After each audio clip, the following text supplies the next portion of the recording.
सात्संगतची प्रेमाने बोलूया.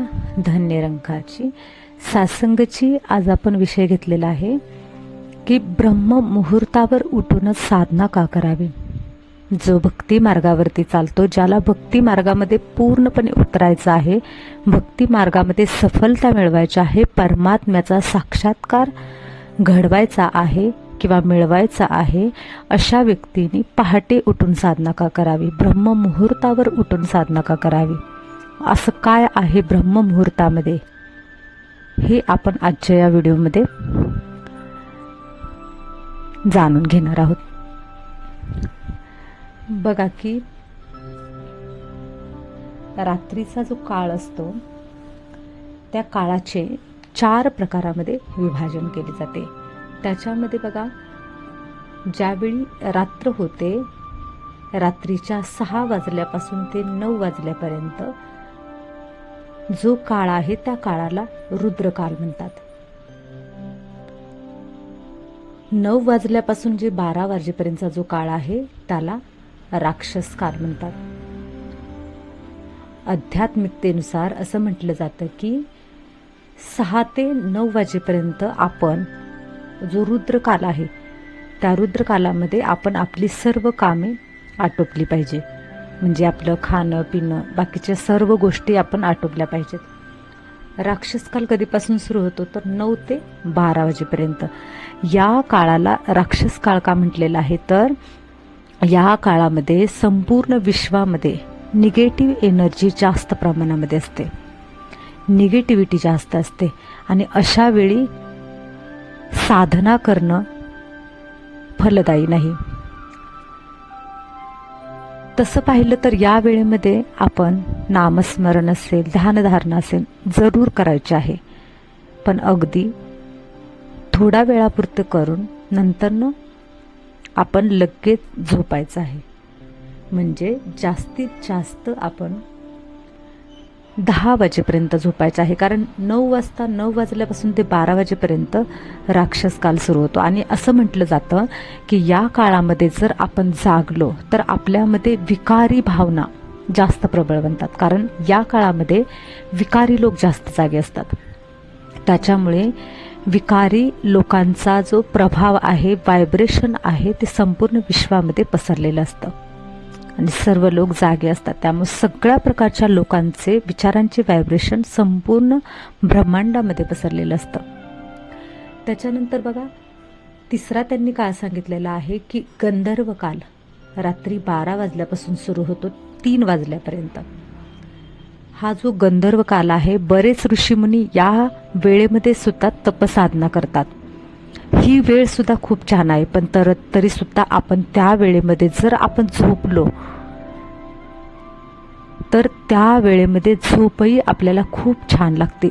जेव्हा बघा आपण रात्री झोपतो ना, आपल्याला गाढ झोप कधी लागते तर 12 ते 3 या टायमिंगमध्ये आपल्याला छान झोप लागते.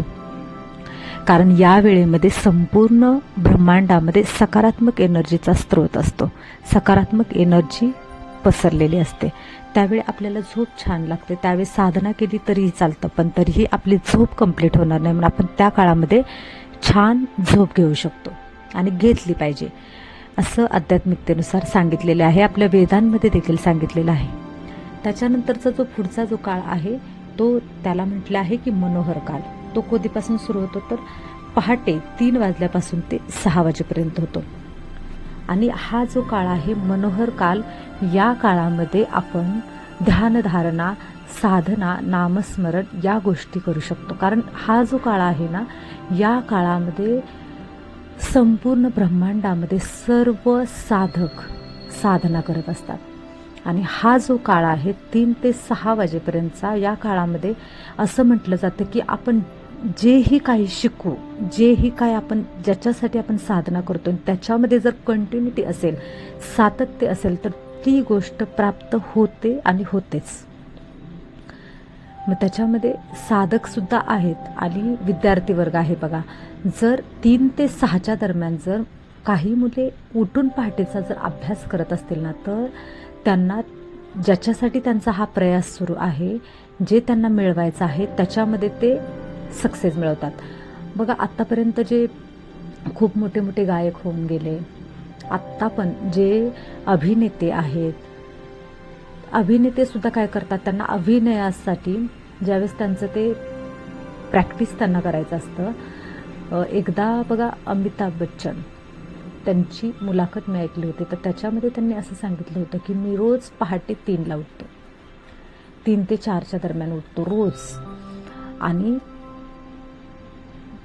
शारीरिक व्यायाम करतात. आता काही लोक जर या वेळेमध्ये व्यायाम करत असतील ना, तर त्यांना शारीरिक तंदुरुस्ती मिळणार आणि मिळणारच. जे काही लोक अभिनयाचं प्रॅक्टिस करत असतील तर अभिनयामध्ये ते एक्सपर्ट होणार. काही लोक असे आहेत की जे त्यांना अध्यात्मामध्ये जर उतरायचं असेल आणि जर या काळामध्ये साधना केली, त्यांनी अभ्यास केला ना, तर ते अध्यात्मामध्ये खोल उतरणारच. त्यांना ती परमात्म्याची प्राप्ती होणार, परमात्म्याचा साक्षात्कारही होणार आणि आत्मसाक्षात्कार होणार.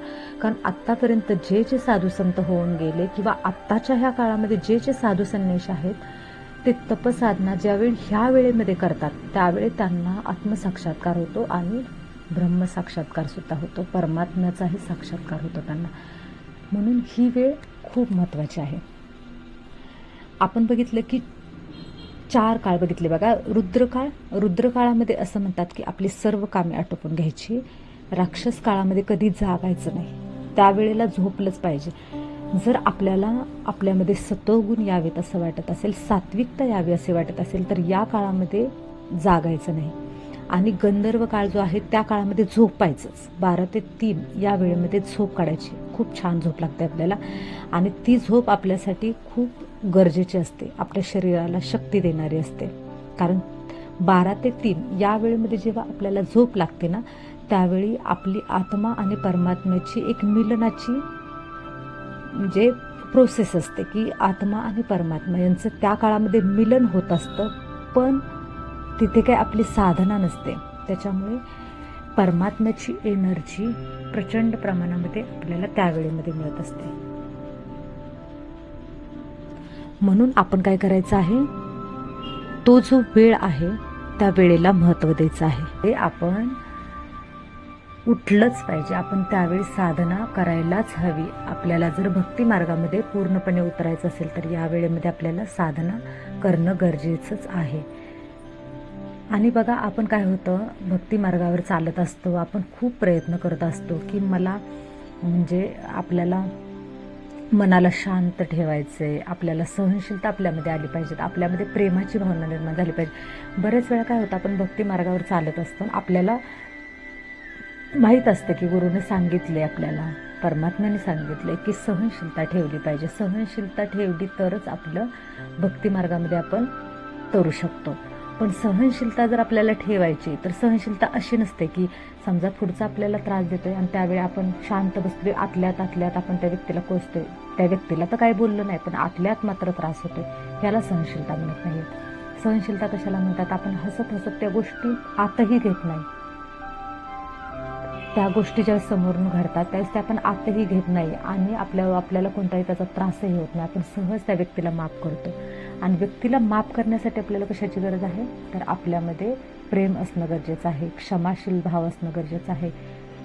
सगळ्यात महत्त्वाचं प्रेम असणं गरजेचं आहे. प्रेमाने दया करुणा भाव हा येतच असतो.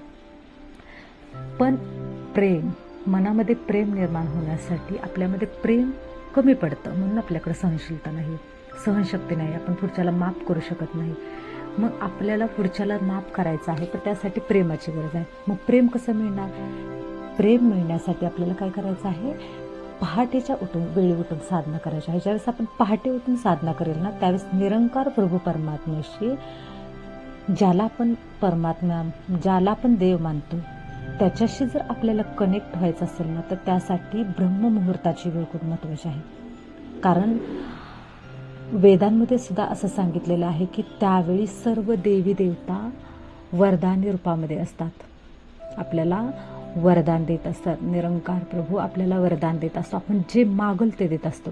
एखादं वाईट भावनेने जरी त्यावेळी काही तपसाधना करत असेल ना, म्हणजे बघा जे निगेटिव्ह एनर्जीवाले जे लोक असतात, वेगवेगळ्या चुकीच्या गोष्टी करतात, तर त्यांना सुद्धा प्राप्ती होते या काळामध्ये. आणि या काळामध्ये परमात्मा आपल्याला जे मागल ते देतो. मग आपण या काळामध्ये जर परमात्म्याची साधना केली तर परमात्मा का प्राप्त होणार नाही आपल्याला? मग आपल्यामध्ये जे नसलेलं जे प्रेम आहे ते परमात्म्याकडून आपल्याला ते वरदानी स्वरूपामध्ये मिळणार आहे. आपल्याला आपल्यामध्ये असे काही चमत्कारिक बदल होतील ना, आपल्यालाही कळणार नाही, अरे मी हीच होते का आणि आता मी काय झाले. असं एक चमत्कारिक बदल आपल्यामध्ये दिसते आणि ह्या बदलाची गरज आता आहे. गेले कित्येक दिवस झालं मी पण हा स्वतःला प्रश्न विचारायचे, मला दुसऱ्याला माफ करायचे, सहनशीलता ठेवायची, पण ठेवू कशी, माझ्यामध्ये प्रेमच कमी पडते, हे मला पण कळत होतं.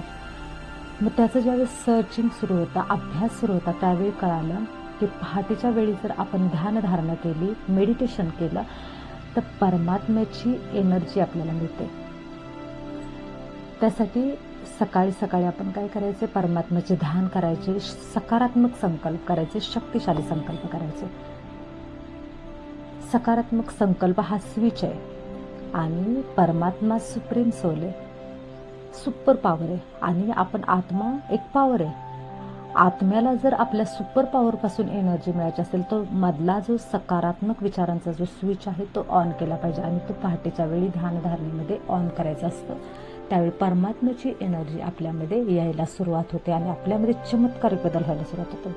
आपण कमालीचं शांत व्हायला लागतं, मनामध्ये एक शांतीची लहर येते, प्रेमाची भावना येते, जे सकारात्मक जे बदल आहे, सात्विक गुण आपल्यामध्ये आपोआप निर्माण होतात. बघा की गेले कित्येक दिवस झालं, म्हणजे लहानपणापासून मला नॉनव्हेज सोडायचं होतं, नॉनव्हेज खायचं नाही असं ठरवलं होतं, पण ते सुटत नव्हतं.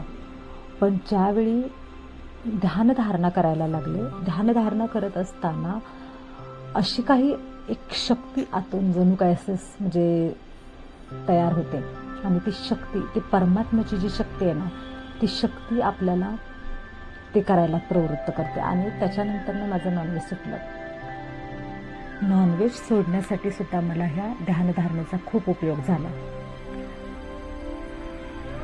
म्हणजे आपल्यामध्ये हळूहळू हे सात्विक बदल जर आपल्याला करायचे असतील ना, तर त्यासाठी ध्यानधारणा हा खूप छान उपाय आणि तो पहाटेच्या वेळी ध्यानधारणा, नामस्मरण आपल्याला करायचं आहे ना, ते पहाटेच्या वेळीच करायचं.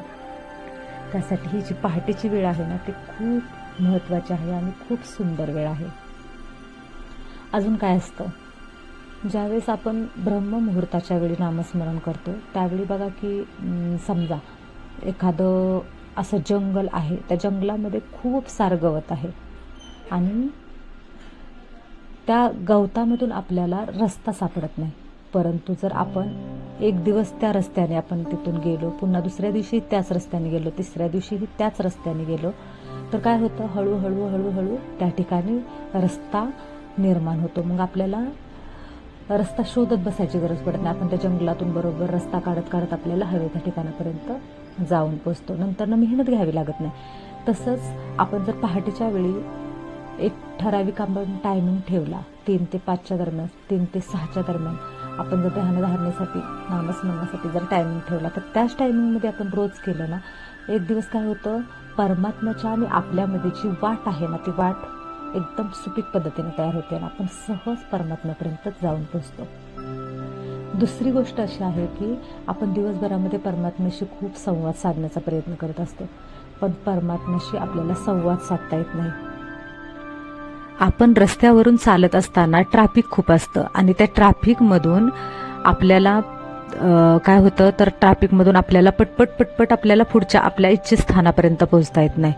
आपण दिवसभर परमात्म्याशी संवाद साधत असतो, पण परमात्म्यापर्यंत आपला संवाद पोहोचतच नाही. कारण का, संपूर्ण विश्वामध्ये आपण जे विचार करतो त्या विचारांचे व्हायब्रेशन असतं आणि ते व्हायब्रेशन मध्ये मध्ये येत असतं, म्हणजे सगळीकडे विचारांचं ट्रॅफिक झालेलं असतं, त्यामुळे परमात्म्यापर्यंत आपली एनर्जी पोहोचतच नाही.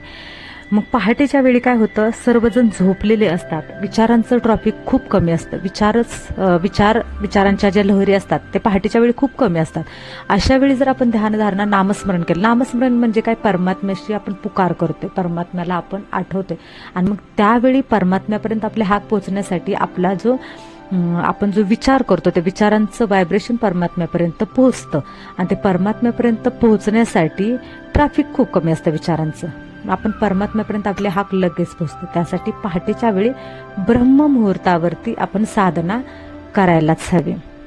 सत्संगजी, आजच्या व्हिडिओमध्ये आपण एवढंच सांगितलेलं आहे की ब्रह्ममुहूर्तावरती का उठायचं आणि रात्री लवकर झोपायचं आणि सकाळी लवकर उठायचं. त्याच्यामुळे काय फायदे होतात? आपले शरीर तर निरोगी राहतच, त्याचबरोबर आपलं मनही निरोगी राहतं आणि आपल्याला आपल्या आध्यात्मिक जगतामध्ये आपल्याला क्रांती साधता येते, आपल्याला यश मिळतं. त्यासाठी आपण पहाटेचं ब्रह्ममुहूर्तावरती उठलंच पाहिजे. आता या ठिकाणी मी इथेच थांबते. सत्संगजी, प्रेमाने बोलूया. धन्य रंकाचे.